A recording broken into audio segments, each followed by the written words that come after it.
Matasa 'yan Libya, maza matan Libya, ni haƙuri rayuwar ga komai shi lokaci da zai zo kuma zai wuce.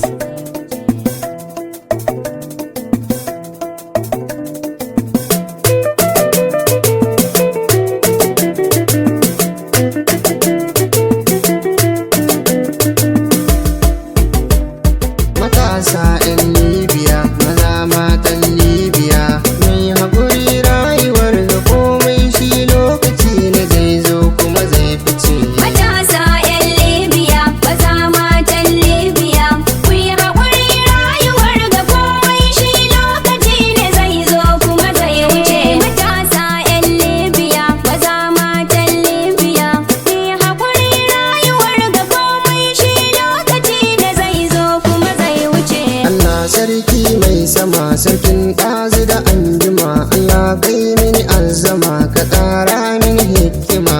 Sako yau zana tura gun manyan 'yan safara wanda suke Libya. Matasa 'yan Libya, maza matan Libya, ku yi haƙuri rayuwar ga komai shi lokaci ne zai zo kuma zai wuce. Da farko mi addu'a dare rana da safiya, Allah ya yi mana kariya da manyanmu da kankana, ya kare mu da sharrukansu masu bakar anniya. Matasa 'yan Libya, maza matan Libya, ku yi haƙuri rayuwar ga komai shi lokaci ne zai zo kuma zai wuce. An kama mana 'yan uwa, iyayensu a damuwa, ga yunwa ga ishin ruwa, wa'yansu suna mutuwa, amma wasu ko an jikinsu don Allah ya haka. Matasa 'yan Libya, maza matan Libya, ku yi haƙuri rayuwar ga komai shi lokaci ne zai zo